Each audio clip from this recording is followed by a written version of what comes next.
अच्छा प्रभु, अब मुझे यह जानना है, इतनी बड़ी सृष्टि है, इसमें भूगोल खगोल की वर्णन जानना है। अब आप लोगों से मैं निवेदन करता हूँ, ये ज्योग्राफी का सब्जेक्ट है, भूगोल जिसको बोलते हैं, इस भागवत जी के अंदर ये उन लोगों के लिए विशेषकर है जो परमात्मा पर क्वेश्चन मार्क लगाते हैं, प्रश्नवाचक चिन्ह लगाते हैं। मैंने पहले भी कहा था कि परमात्मा तर्क का विषय नहीं है, परमात्मा भाव का, श्रद्धा का विषय है। हवा चल रही है, हवा क्यों चल रही है? पानी बरस रहा है, पानी क्यों बरस रहा है? अरे प्रकृति है भाई। यही परमात्मा है कि सूर्य को रोज समय से उगने के लिए मजबूर करता है, शाम को सूर्य को अस्त कराता है, चंद्रमा को उसकी चांदनी बिखेरने के लिए प्रेरित करता है, नदियों से लोगों की प्यास बुझाने के लिए निवेदन करता है। ये परमात्मा है। तो कहा प्रभु भूगोल खगोल के बारे में बताओ। तो सबसे पहले भूगोल की रचना आया। भूगोल की रचना में बताया कि इस पृथ्वी को अजनाब खंड बोला, इस भारत को पहले अजनाब खंड बोला जाता था। इस पृथ्वी की लंबाई चौड़ाई की विस्तृत चर्चा आई। कितना बताया? इस पृथ्वी का योजन 1 लाख योजन का है और 12 किलोमीटर का एक योजन होता है। इस पृथ्वी का योजन जो है ना, वो 1 लाख वर्ग योजन का बताया गया। अब इस पृथ्वी के अंतर्गत बताया कि भारत आता है। भारत में, भारत का योजन 1000 योजन का है, 1000 योजन का ये भारत है।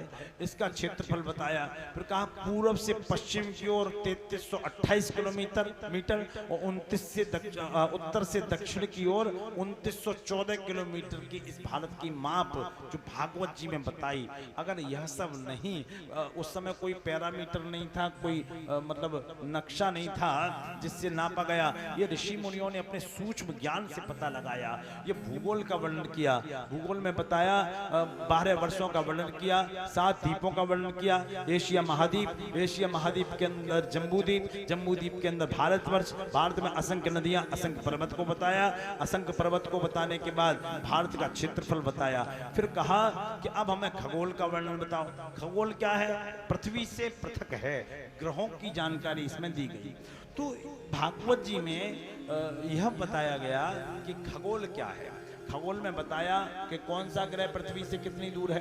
तो पृथ्वी से 2 लाख योजन दूर चंद्रमा है और चंद्रमा एक राशि का भोग 2.25 दिन में कर लेते। इतनी स्पीड है चंद्रमा की कि 2.25 दिन में एक राशि का भोग लेते हैं। वहीं सूर्य की स्पीड थोड़ी धीमी और क्षेत्र भी बड़ा है।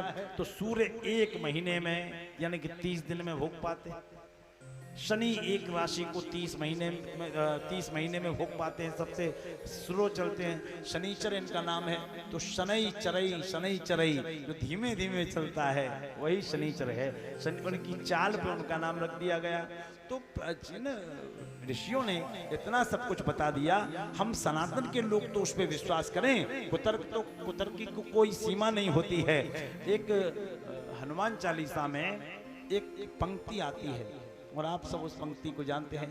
तुलसी बाबा ने उस पंक्ति में पूरा ब्रह्मांड नाप दिया। जुग सहस्त्र योजन पर भानो, बोलना, जुग सहस्त्र योजन पर भानो, लील्योता है मधुर फल जानो। इसका अर्थ क्या है? जैसे पृथ्वीराज ने मोहम्मद गोरी को मारा था, सभी इस घटना को जानते हैं। तो वहां एक कहावत बोली गई थी, 4 बांस 24 गज अंगुल अष्ट प्रमाण, ताऊ पर सुल्तान है सुमत चूके चौहान। इसी प्रकार तुलसीदास बाबा ने, जो हमारे प्रिय बाबा हैं, उन्होंने कितनी सिद्धि से इस बात को निकाला। जुग सहस्त्र जो जन पर भानु, चारों युगों की जो वर्ष हैं उनको एकत्रित करो और उनका 1000 गुना करो। 1000 गुना करने पर आपको सूर्य की दूरी मालूम पड़ जाएगी। 15 करोड़ किलोमीटर की दूरी पर सूर्य है। कितना? 15 करोड़ नहीं, 150 करोड़ किलोमीटर की दूरी पर सूर्य है।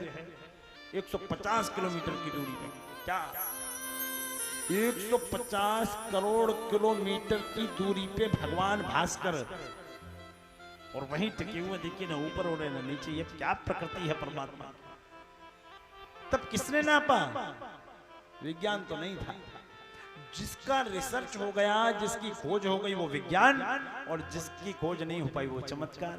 सिंपल सा अर्थ है वो राधे कृष्ण। तो भूगोल खगोल की रचना का वर्णन बताया।